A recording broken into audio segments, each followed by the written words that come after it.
Om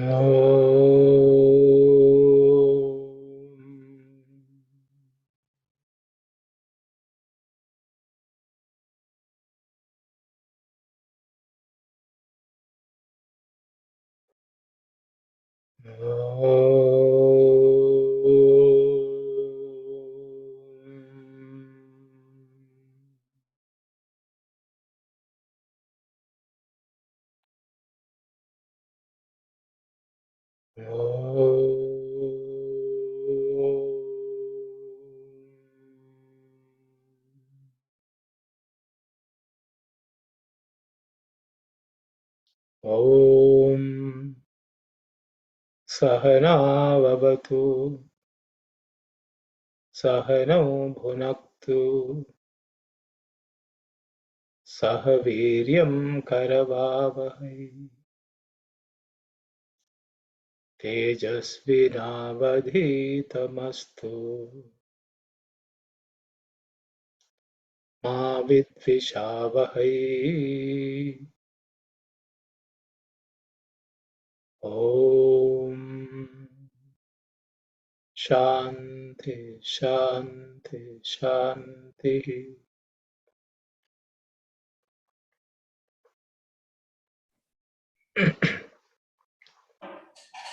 Sairam everyone. Sairam. We will continue with the next mantra. It's the second mantra in the first Anuvaka of Sri Rudram.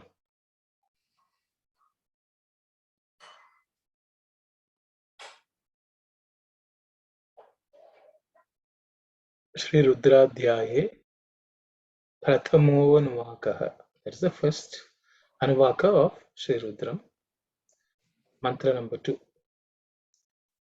Ya ta ishu Shivatama Shivam Abhuva Te Dhanuhu Shiva Sharavya Ya Tavataya No Rudra Mridaya. Ya ta ishu Shivatama Shivam Babhuva Te Dhanuhu Shiva Sharavya Ya Tavataya No Rudra Mridaya. Ya Taishu Shivatama Shivam Babhuva Te Dhanuhu Shiva Sharavya Ya Tavataya No Rudra Mridaya. In terms of pronunciation, the ishuhu is the tongue should be raised up. Bhuva, the bhu is the fourth letter in the pavarga, which is aspirated or mahaprana. So you have to exhale a little more here. Bhuva, te, dha, that is also the fourth letter in the pavarga. Dhanuhu. Shiva Sharavyaya Tavatayano Rudra Mridaya. So in terms of this is the Samhita form, Yata Ishush, there is Sandhi there when you're chanting, you would have come across. But if you take the Pada, Ya, this Ta is actually Te. Because of Sandhi, it has become Ta. I think we have already covered it last week. So, Ya, Te, Ishuhu, Shivatama, Shivam, Babhuva, Te, Dhanuhu, Shiva Sharavya Ya Tava Thaya Naha. Naha has become no due to Sandhi. So the simple padam or simple word is Naha without Sandhi. Rudra Nidaya. So that is the word to word form of this mantra. Ya te ishuhu shivatama shivam babhuva te dhanuhu shiva sharavya ya tava taya no naha rudra pradaya. Yes. So the Rishi for this mantra is Atreya,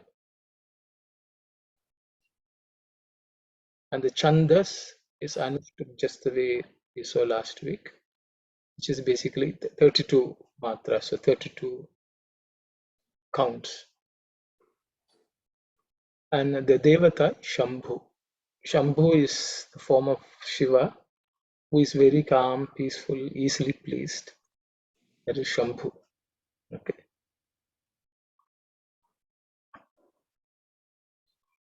We look at the meaning of the mantra. The first word is Ya. Ya means it's a feminine form word, Ya, which means which. In Tamil, you will see Edu. Okay. Ya, which. Te, your. Ishuhu, arrow. We have already looked at issue, arrow. Shiva Tama. Shiva means auspicious. Tama means that which is superlative. Okay. In like, most. Shiva Tara means more. Shiva means normal auspiciousness. Shiva, Shivatara, Shivatama. Okay, in this case, Shivatama is feminine form because we are saying Ya, Shivatama means auspicious. So the arrow of yours, which is the most auspicious. The arrow of yours, which is the most auspicious. Okay, Ya te ishu Shivatama. Okay. The next word is Shivam. So Shivam is auspicious. Babhuva. Babhuva means there are 2-3 ways the word it's a verb which gets used, but in this case has become. Okay, we'll take as has become. Te, again your, dhanuhu, bow. So ya te ishu shivatama shivam babhuva te dhanuhu. So the babhuva can be applied to both. That is your arrow has become that which arrow which has become Shivam. Okay. Or Dhanu, your bow which has become Shiva. Okay. With Ya applies to that. Okay. Shiva, you can see Shiva again is auspicious, but it's a feminine form. Okay. Shiva auspicious. Sharavya. Sharavya means quiver of arrows. You know the instrument which holds. Okay. The vessel which holds the arrows is called quiver. Okay. Shiva Sharavya. So the quiver, which is also auspicious. Yeah, which is Tava, your. Okay. So this addresses to Rudra, or Rudra, the arrow which has become Shiva, most auspicious, the bow which has become auspicious, and the quiver which has become auspicious. Okay. Tava Taya, Tava, your. Taya, by that. Taya means by that. Okay. Naha is us. Rudra means you are addressing Lord Rudra. Rudra. Okay, oh Rudra. Mridaya, make us happy. Okay. So we are worshipping, we are asking the Lord Shiva. It's a prayer saying, oh Lord Shiva, with your arrow, with your bow, with your quiver of arrows, which have become auspicious, make us happy. So that is the second mantra. So the thing is, I think we already looked at, last week, Rudra means mind, Rudra mind, also Swami has given the meaning. So the issue that arrows are actually thoughts. Thoughts from which we fire the mind, that's the dhanu. Swami also said the body. The Sharavya is the quiver of arrows, mean there can be thoughts which are stored in it, in our own mind. Let them become Shivam. That they have become Shivam means how did they become Shivam? Is a question we can ask. They have become Shivam because in the first mantra we have surrendered. Namaste Manyav Uto Daishave. Namaste Manyav Uto Daishave. So through that we have actually surrendered ourselves to Lord Shiva. As soon as we surrender, they have become all Shiva. Okay, once they become Shivam, with that make us happy. So the thing is, we are also asking ultimately the arrows which the Lord shoots us are our own thoughts. Our own mind perceives certain things. And so we want it to become auspicious, Shivam. Not only Shivam, Shivatama, the most auspicious. So with that, you make us happy. So later on, we will look at what Swami has also spoken about. So I've got some quotations. So the prayer is, so we have bowed down, we have surrendered ourselves. Our body, mind, word, everything has been surrendered in the first mantra. Now, because of that, everything has become auspicious. With that, make us happy, Mridaya. Okay, so that is the prayer in the second mantra. We'll go to the third mantra. I was doing dhyanam and all that, and there's Sanskrit involved, but I realized that it's extra Sanskrit, which you're not necessarily very familiar with it. So I thought I will drop it. Okay, I hope if anyone wants, I will bring it back. But I thought it will just be too much of information, too much of Sanskrit. And so I thought I will just keep it as much as possible, just the Rudram alone. But if there's commentary, then I will speak about it. So that's the approach I thought I will take, because it will be less boring for you all, and more relevant. Yes, Sister Anita, please go ahead. Sai Ram, brother. I was listening to you very quietly and focused, and all of a sudden it entered my mind when you said, Rudra, your mind and the arrows coming at you, and how you surrender to Shiva. And I think it is so powerful, and you helped me so much, because sometimes we have worries and we have so many thoughts in our mind, and the stress, like the stress that we go through in everyday life. But when you explained it, all these arrows that are coming, if you just let them be in your mind and surrender to Shiva and take care of it, it gives you such a solace. And it was very powerful, so I had to share it with you, and thank you so much for that. I appreciate it. Sai Ram, sister. Sai Ram.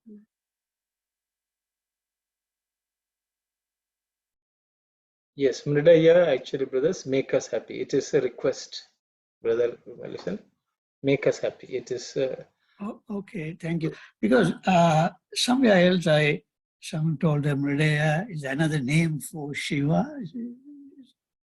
I don't know when Okay. you read it, but Mridaya means you ask. It's a request. Okay, because in Lalila Sahasranam, Mrida Priya. So that Mrida is see, you should understand. Many of the nouns actually come from the verbs. They are called kridanta. See, for example, Rama. Rama comes from the word Ramayati. Okay. So Rama is a name. Right. It has come from Ramayati. Okay. Or Rama. Okay. So Okay. Rama is a name which is mean that person who pleases. Oh, okay. Okay, so sometimes you will find similar words coming as nouns as well as verbs. But oh, all the nouns, Shiva means what? One who does Shivam. Okay. Shivam right. Karoti iti Shiva. Means one who does auspiciousness is Shiva. Oh, okay. Okay. So, okay. Now, so that's, it's connected. Okay. Thank Yes. you. So such nouns are called Kridanta nouns. That means they come from a verb. Oh, okay. Okay. So some people say all the nouns are Kridanta. Action only Okay. they become noun. Okay. So so it depends on the context. So sometimes the same word can be a noun as well as a verb. That's also Okay. possible. You will. Right. Okay. So okay. I hope that Okay. clarifies. So yeah. So I think sister. See, the thing, all suffering is actually in the mind. Somebody may have said something bad to us. Our ears hear, but the suffering is a thought. Oh, this person has hurt us. That is enough to hurt us. So ultimately, all of our hurt, mental hurt, is because of our own thoughts. Yes, Brother Kumar, raised your hand. Yeah, a quick question. Sorry, because I signed in late. It's my mistake. Sorry. You know that after the second mantra, you mentioned the Rishi is Atreya. Is it Atreya? So every mantra line is by a Rishi, or is it come? See, Vedasa is a compilation of discoveries by rishis. Yeah. No. I'm talking about the Rudram. In this case, in Rudram also, every mantra is considered to have been seen by some rishi and revealed. And that's all compiled into an Anuvaka. So we should understand, even Vyasa did not compose the Vedas. He just compiled. All ruks are put together and things like that. So different rishis have discovered different mantras. And Atreya, it's actually Atreya. Atreya means who is Atri Maharshi's son. Atri Maharshi, Atri and Anasuya are the divine couple. For them, many children were born. So one of the son of Atri Maharshi is Durvasa. So Durvasa is called Atreya. Durvasa had a lot of input into Rudram. He's also a worshipper of Rudram. I think you can say there are rishis all come together and different rishis discover a mantra, or they were revealed. They were privy to the revelation by the Lord. They heard the mantra from the Lord. They all pulled together, and that's how the Rudram is composed. You can say Rudram is put together. So each mantra has been given a rishi who was the drashta, means one who saw the mantra, or one to whom the Lord revealed that mantra. So that is the rishi. Because of their own penance and their own sadhana, they were able to receive it and share it with us. So we remember them with gratitude. In the Mahabharata, Krishna says he learned the Rudram, Shatarutriyam, from Durvasa. So Durvasa put Krishna to a lot of tests, and then he taught him Rudram, and ever since that, Krishna apparently chanted Rudram in that incarnation. So the Lord comes and teaches us how we should also lead our life. So Krishna was a great example. So he came to teach mankind. So he says he learned it from Durvasa, who is supposed to have obtained firsthand. So each mantra has a rishi. So many of the commentators have mentioned in the Dhyana Shloka, this mantra was received by this rishi. I hope that answers that question. Thank you, brother. Thank you. You're welcome.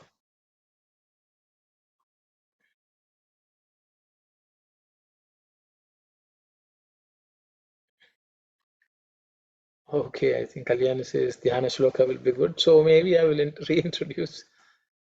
So I did not, I ultimately I think Dhyana Shloka is good for someone to meditate. So I will introduce the dhyana shlokas for these two mantras in the next class. I may not spend much time unless if somebody has question. I don't have it ready, so that's why I'm not going to show.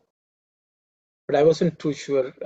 Kalyani get some feedback, so I think I will include from next week onwards. Okay, so if everyone is okay, we will move on to the next mantra.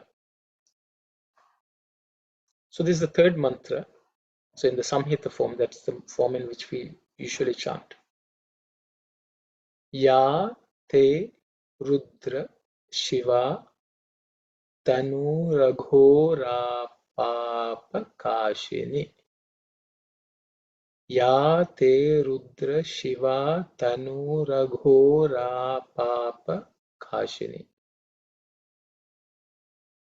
Taya Nastanuva Shantamaya Girishanta Bhichakashihi.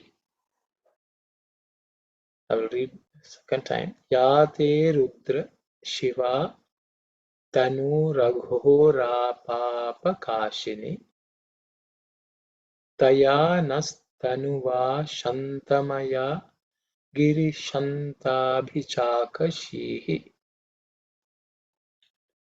Yate Rudra Shiva Tanu Raghora Papakashini.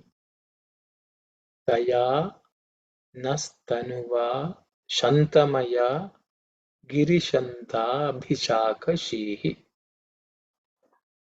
We look at the pada form, which is, pada vibhaga means you separate the words. Pada vibhaga. So there, ya, te, Rudra, Shiva, Tanu, Aghora, Apapakashini. Taya, Nah, Tanuva, Shantamaya, Girishanta, Abhichakashihi. Just to highlight letters which may have some challenge for some of you. So I thought I will just point them out. Yate Rudra Shiva is, I think, pretty simple. Tanu Ragho. This is the fourth letter in the Ka Varga. So it is Gha. Mahaprana. Okay. Aspirated form. Apapa Kashini. So this Apapa will talk about that. Tayanastanuva Shantamaya Girishanta Bhi. Okay, this is the fourth letter in the Pa Varga. So it should be aspirated. Girishanta Bhijakashihi. Okay. If you look at the other form, which all have changed. So this Tanu Raghora Pakashini, there are three words. Tanuhu, Aghora, Apapakashini. Okay. This Visarga Tanuhu becomes R due to Sandhi, so that's how it becomes Tanu Raghora. Okay. Ra Apapakashini. This A becomes Avagraha, it's a silent form, and that's how that A in the middle of Sandhi is written, which is a silent A. Okay, so that's how that Sandhi comes. Okay. Then in the next second line, Taya Naha Tanuva. This Naha Tanuva becomes, the Visarga becomes Is. Okay, Nastanuva. Shantamaya. Girishanta Abhichakashihi, because the ta and the combined becomes ta, longer ta. So that's how we get Girishanta Abhichakashihi. Okay. In terms of how the words are split.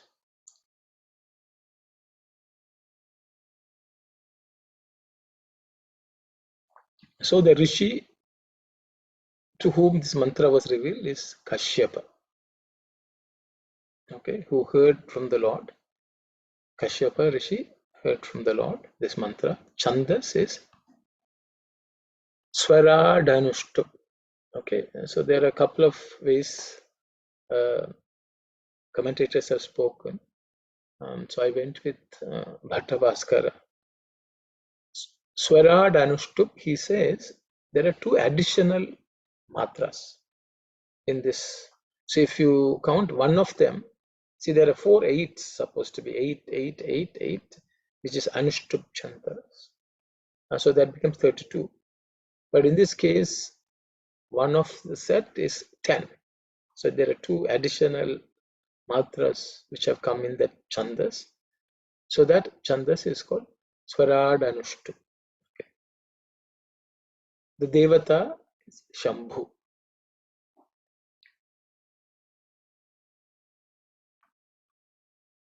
Okay, so if that's okay, we will look at the meaning. I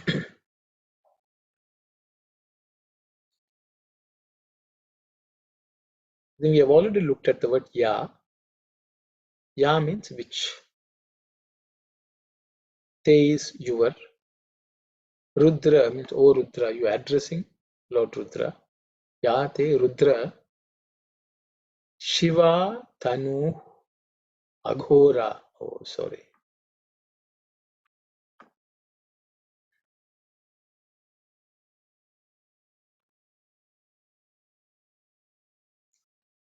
So Shiva means auspicious. Again, feminine form of the word Shiva. Shiva.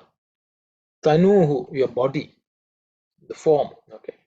Tanuhu means Tanu and Tanuhu both mean the same. Body or form.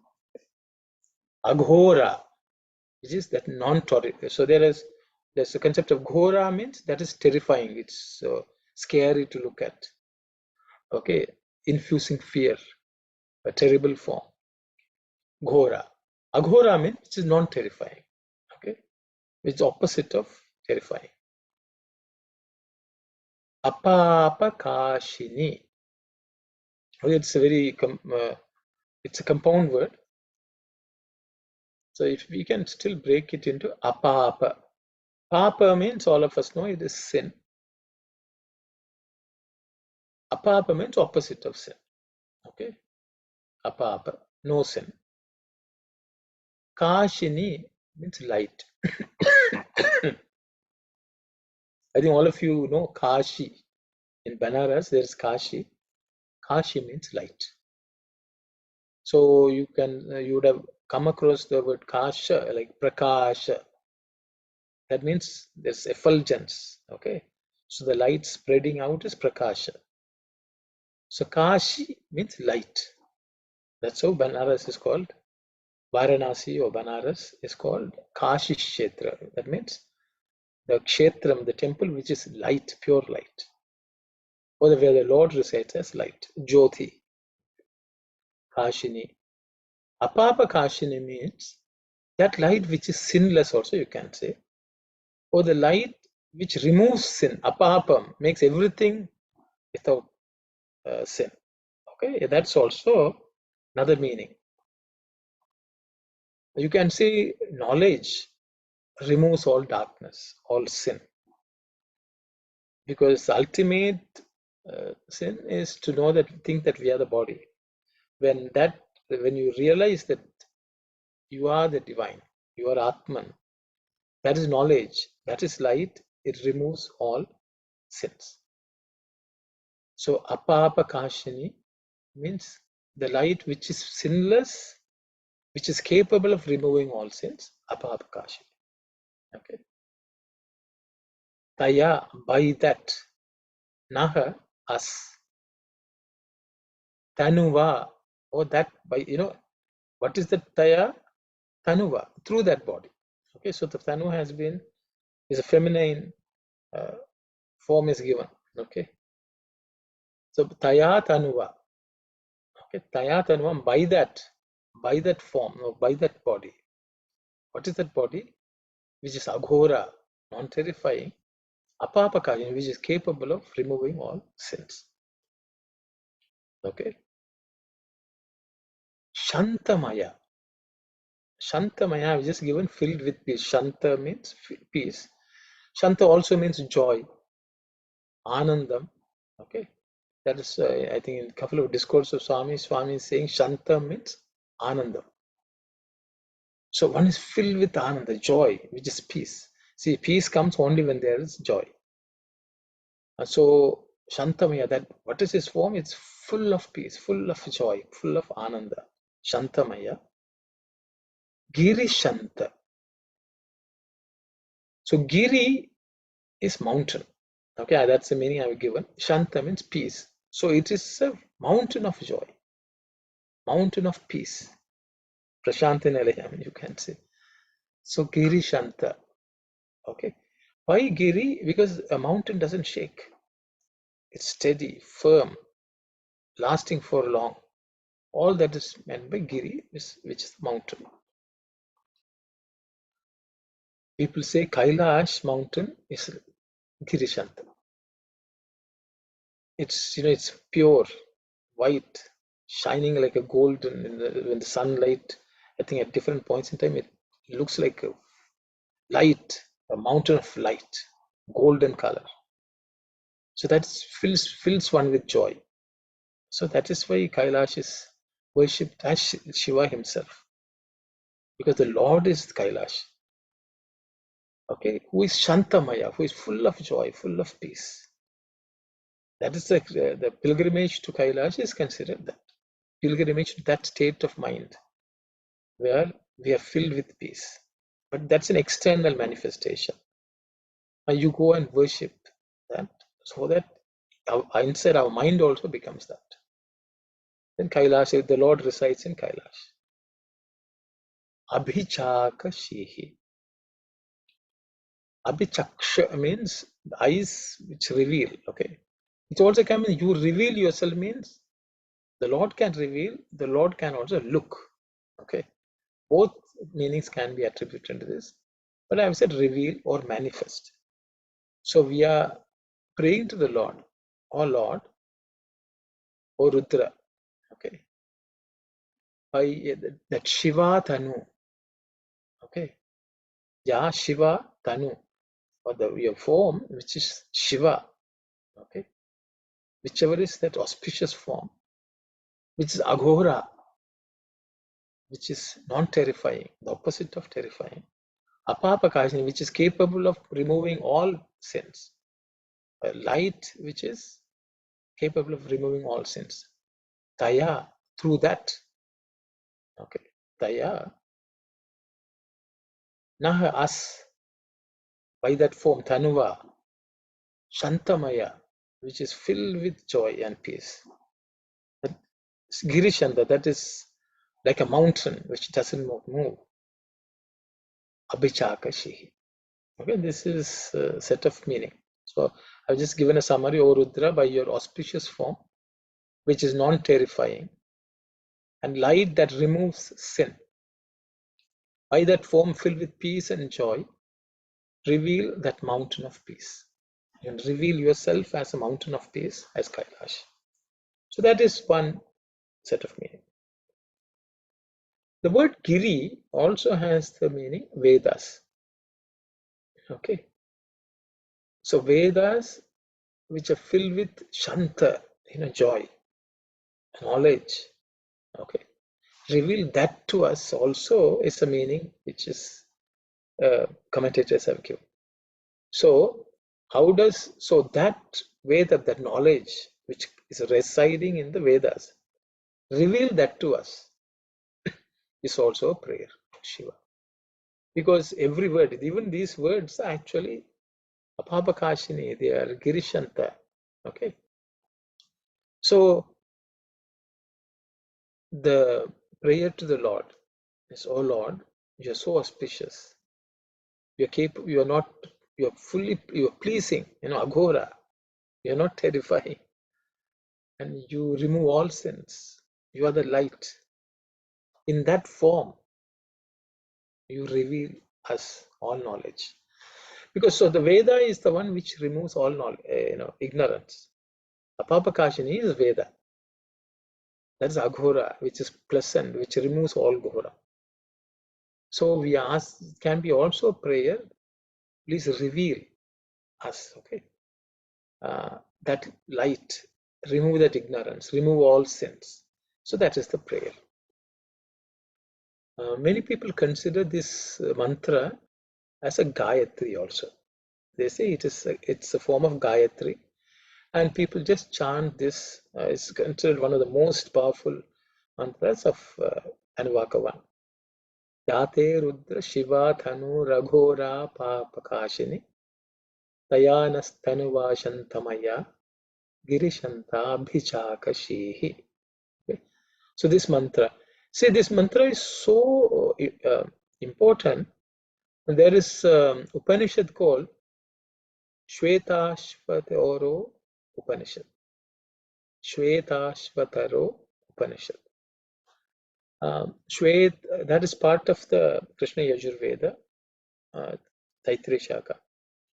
And it's also one of the Upanishads, of the 108 important Upanishads, it's one of them. It's basically Shveta Ashvatara. Shveta means white. I have not written it down, but I thought I will, as a piece of information, I will mention. Shveta means white. Ashwa means horse. Tara means to cross. So this Upanishad is the Upanishad which makes one cross on riding a white horse. Okay, Shvetashva Taro Upanishad. So in that Upanishad, in the third Anuvaka, this mantra occurs, same identical one as the fifth mantra. Okay. So you can imagine, so this mantra, you can, some of the mantras are prevalent in multiple places in the Vedas. And this one in identical form is present in Shvetashvataro Upanishad. So there is a lot of commentary. So this mantra is a very, very important mantra. We can repeat it, meditate on it. I will give the Dhyana Shloka in the next class. So I will just read. Yate Rudra Shiva Tanu Aghora Apapa Kashini Taya Nas Tanuva Shantamaya Girishanta Abhichaka Shihi. Okay, so that is the mantra. Very beautiful mantra. So that's as far as Sanskrit goes. So I thought I will read a few excerpts from one of Swami's discourses. In 1974, during the summer course, actually in one of the discourses, I think the 12th discourse in the summer course in 1974, I think delivered on the 30th of May 1974 in Vrindavan.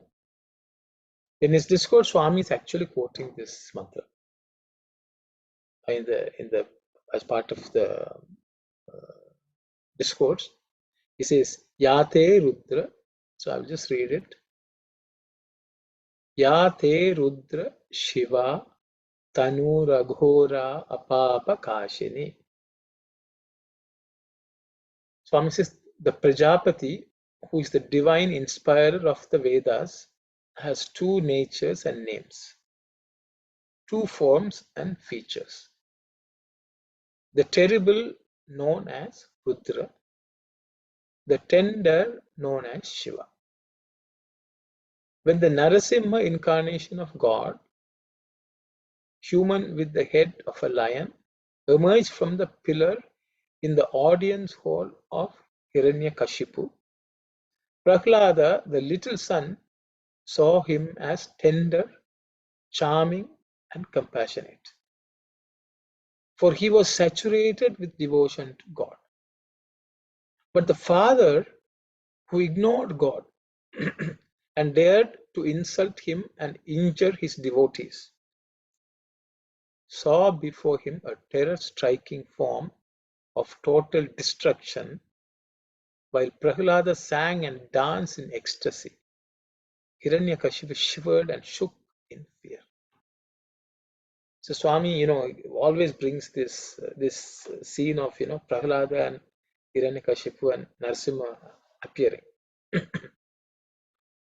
So he says devotion makes one see the divine as tender and compassionate. Lack of devotion shows God as terrifying.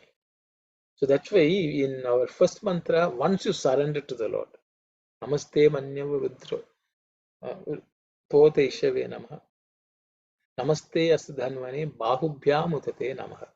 So you surrender to everything, the Lord's arrow, the Lord's bow, the Lord's arms which are holding it, the Lord. Once you completely surrender, everything is Shiva. Aghora, Apapakashini. That's what the mantra shows, and Swami is explaining it. So one who has devotion and full surrender to the Lord will see the Lord at all times as tender, charming, and compassionate. Shiva.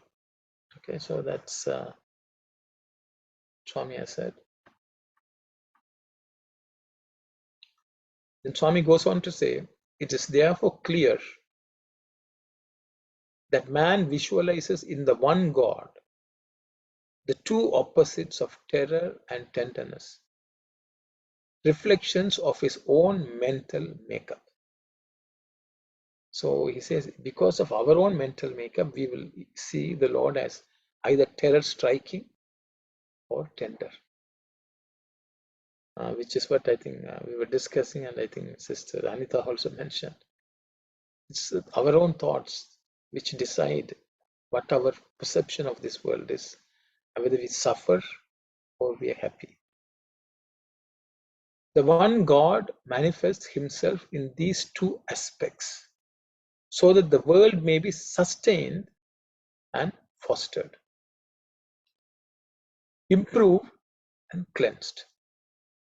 These two, the terrible and the tender, are the characteristics found together in every single thing on earth.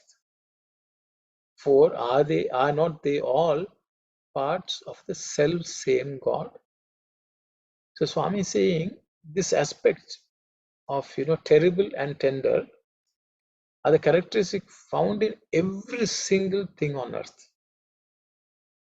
Okay, so you can see why Rudram is called Upanishads, because it is explaining this eternal truth that in this world everything has this plus and minus, positive and negative, terrible and tender. Okay, and every single thing, every single person, every single being has these two, is what Swami is showing.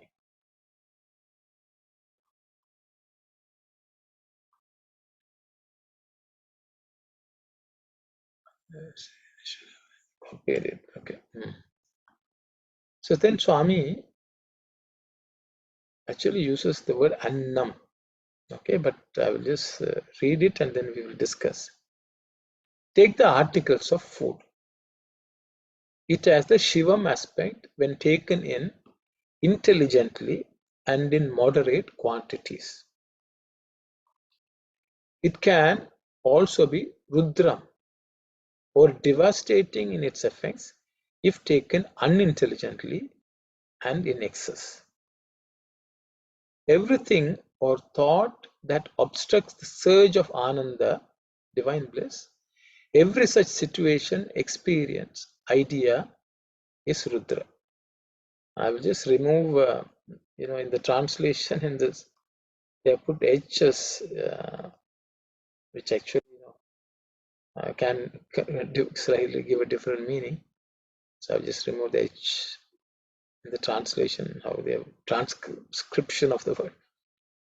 So, sorry. Everything or thought that obstructs the surge of Ananda, every such situation, experience, idea is Rudra. See, can you see how Swami is taking the meaning of Rudra to every thought which actually impedes the flow of Ananda is Rudra. Okay. Every step towards limitation, regulation, control, progress, sublimation is tender, Shivam, auspicious, fruitful, and beneficial.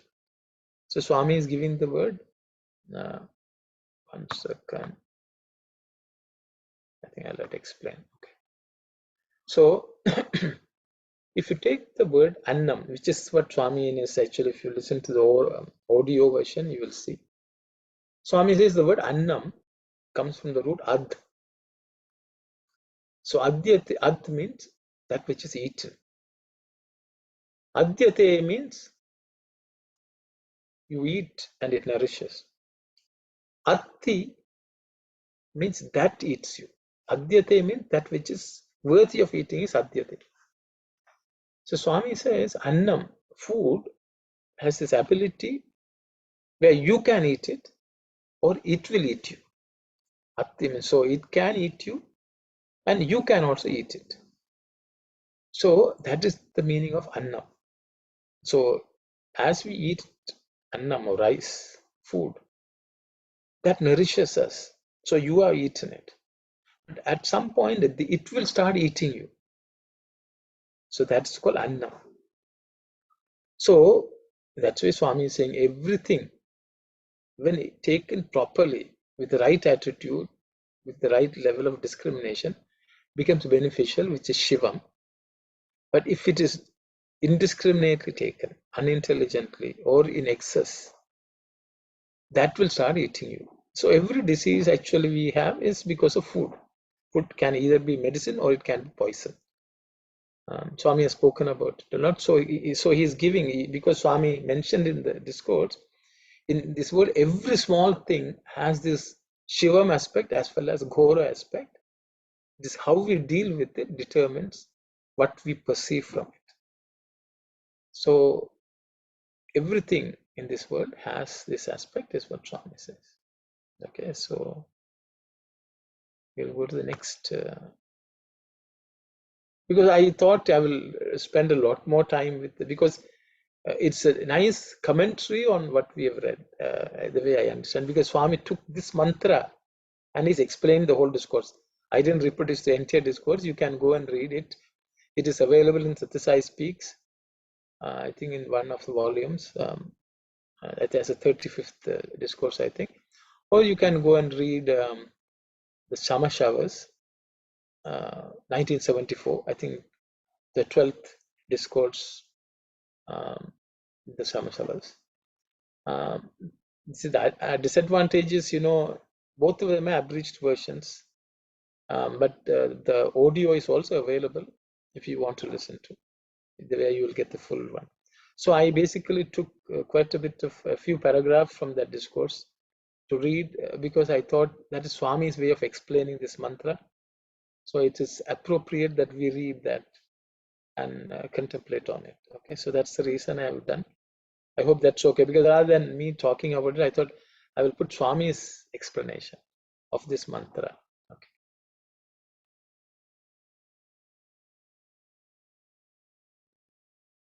It is the desire which haunts man that is responsible for making the one item food either a boon or a bane. It is the mind that decides the desire and directs it. Desire is the arrow, okay, and the mind is the one which is directing it. A sharp knife can be used for slicing fruit or for stabbing.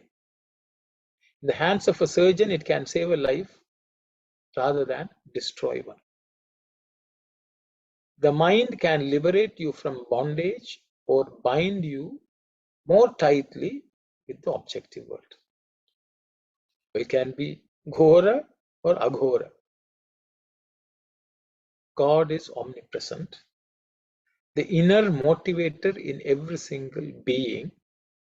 So we have to posit him as the resident in and manipulating the mind too.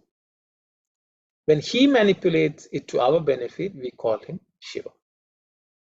When he playfully or purposefully turns it against our best interests, we can call him Rudra. Okay, that function is called Rudra. So Swami says everything can be taken positive or negative. So he says we should deposit the Lord in our heart, in our mind, and he should take control of our mind. Because we have offered it to him. He said, take our mind, take over your mind. Our mind, we have offered it to you, you now control it. So Tava issue, Tava Dhanu. Okay. Tava Sharavya. Because Sharavya means it's our Chittam, which is actually a collection of all sorts of thoughts. So all sadhana is to purify the Chittam. so that all the thoughts which are in the container of Chittam will become positive, because whatever is in that only will come out.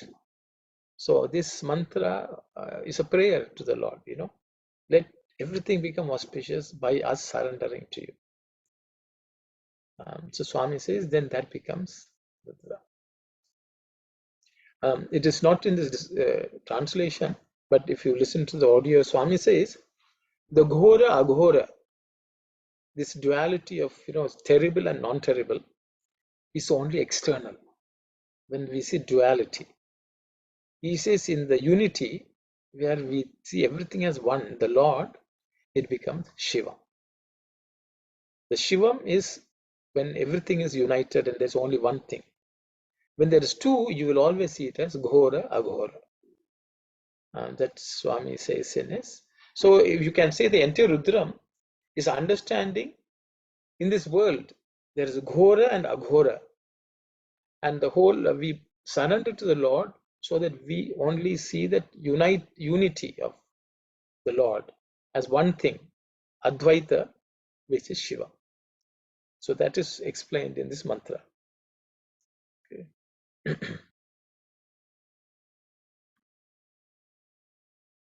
Swami says one point has to be emphasized here. We should not identify God as Shivam when we get happiness and Rudram when we fall into misery. Okay. Swami, doesn't want Shivam to think when we are happy it is Shiva, when it's sad it's Rudram.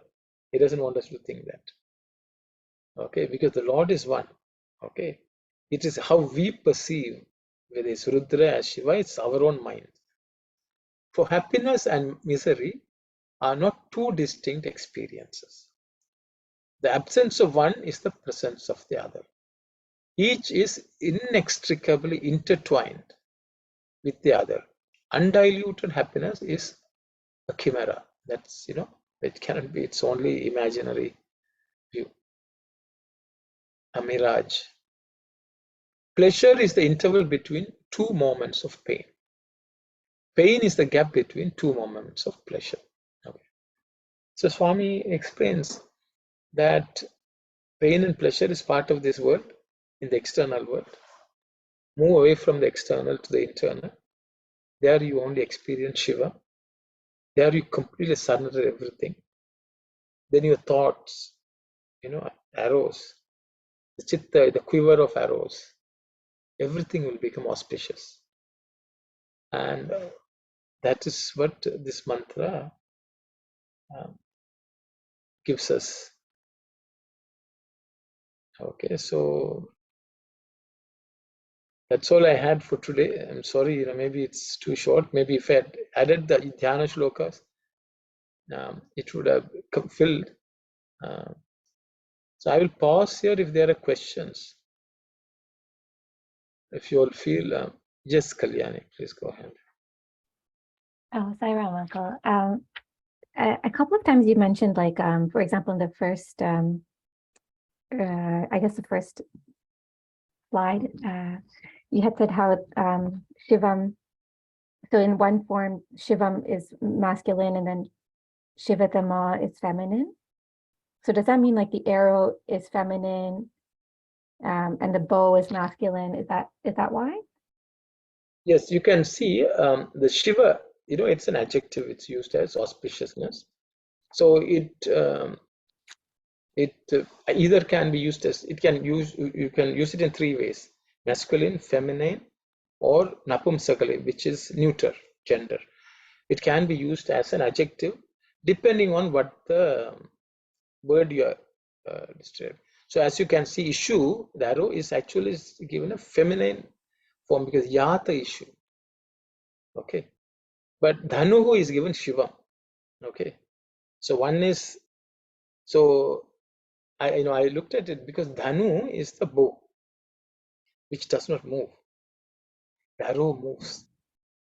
One is Shiva, one is Shakti, one is the masculine, one is the feminine.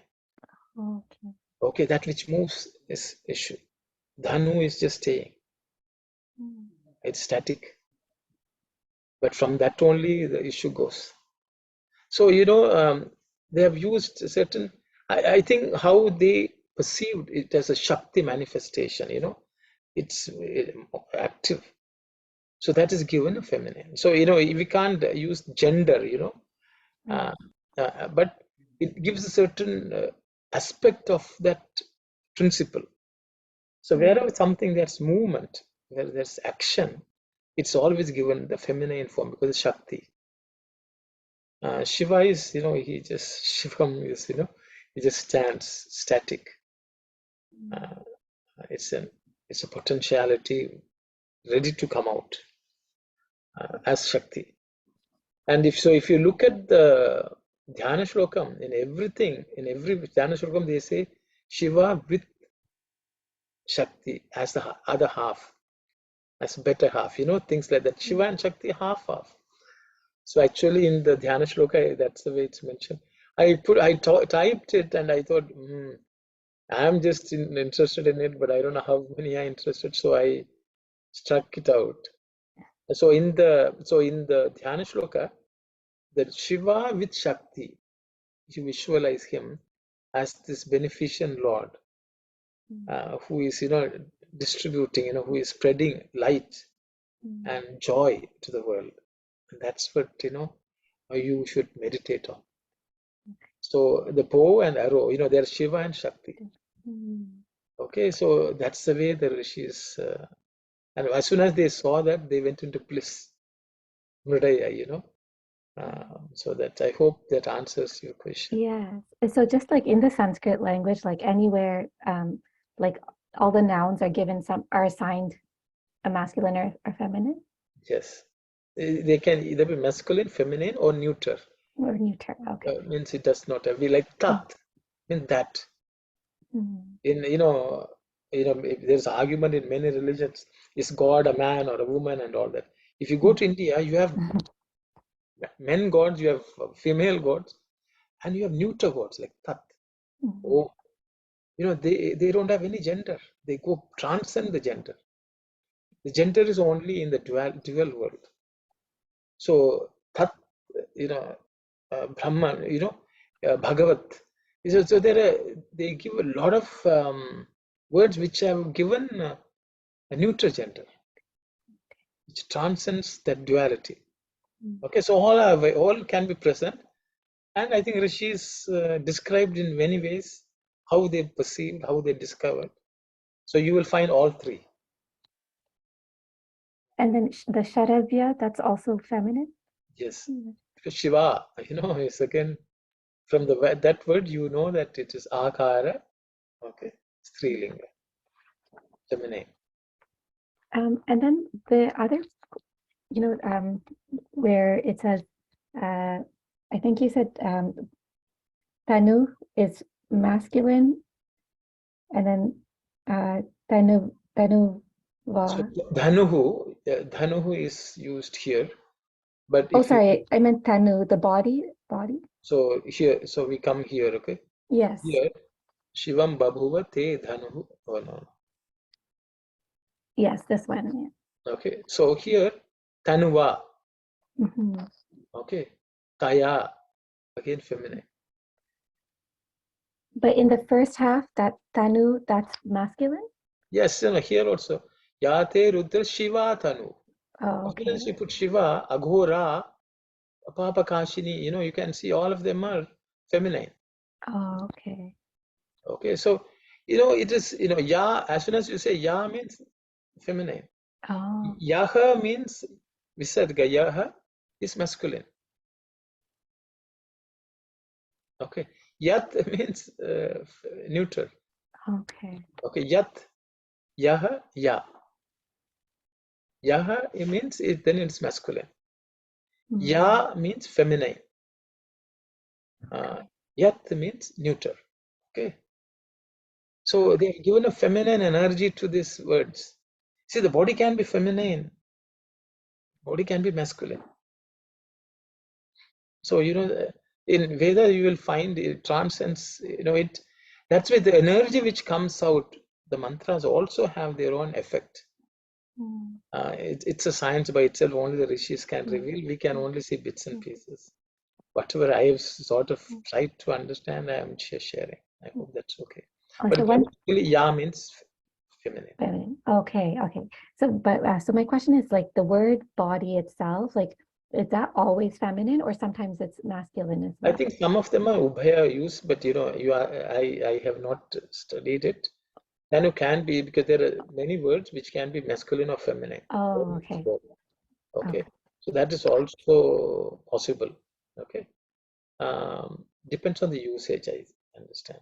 Okay. I will maybe I should study a little more, but I will just focus on the energy which they have Yeah, presented in the mantra here. right. Okay. And then in Swami's discourse, the second from the last slide, um, Yes. that the last line where it says, when he manipulates it to our benefit, we call him Shivam. When he playfully or purposely turns it against our best interest, we call him. So even the bad thoughts in our mind is Swami. It's See, the thing is, the way they perceived was, if we have something wrong in us, the Lord will make the bad thoughts come out so that they will purify us. oh, Because without Him, no thought can move. mhm, Even the thought is sitting. He is the power behind that. So the thing is, you have to submit to Him, recognize and submit. Then He can make it Shiva. And if it comes out, even if a bad thought is inside us, He's the one who will make it come out. And that once it comes out, it becomes a problem. mm, Some negative thought, you will think something about somebody. Something will make us say it. As soon as you say it, all hell will break loose. Okay. And so you pray to the Lord, oh Lord, just remove it. Don't throw it. Don't make it come out, So it recognizes the Lord is the one, He doesn't let us hide anything. If you lift an arrow, He will make it fly. So that's why you say, oh Lord, you are the one who is making it fly, please. And you surrender and you think of Him, then He replaces that thought. mhm. So, yes, the thought is our creation, but the Lord makes it come out. So that is where the good and the bad, both He can create, He can manifest. So that is another thing. But we can't give Him all. You can't say, oh, because of you only we are thinking bad. I think we have a small role to play. Mm. Okay, so Thank you, Uncle. you're welcome.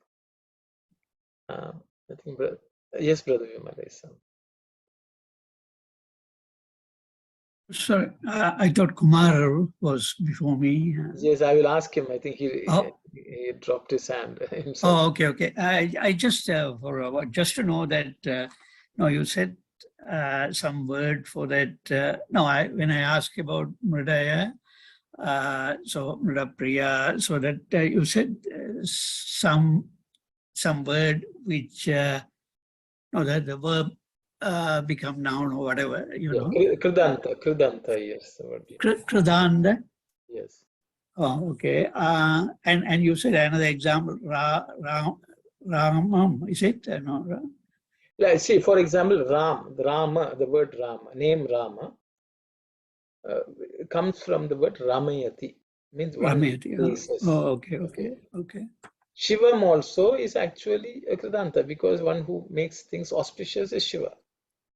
Oh, okay. Yeah. Okay. Okay. I So just wanted to know. yeah, so because you asked, the same word has this meaning, so what does it mean? So that's Right. why Yeah. I said that you'll find many words which are both noun and verb. For Okay. example, if I take the word yati, yati can be a noun as well as a verb.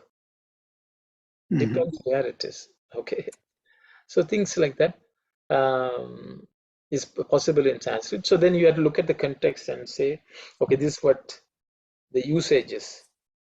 Okay. Okay, here it has been used.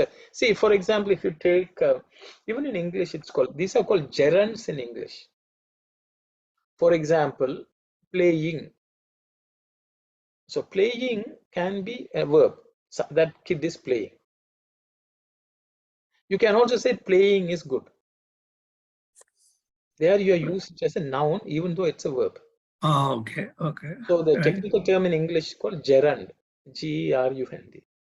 So there is many things. Running is good for you. You know, if they will say, is it a Right. verb or a noun? It is a noun here. Okay. But he is running is a verb. Same word, but it can be a noun or a verb.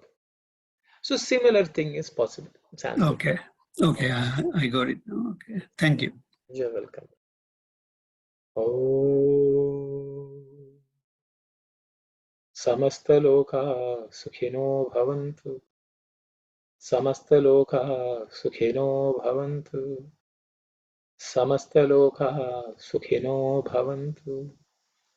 Om Shanti, Shanti, Shanti.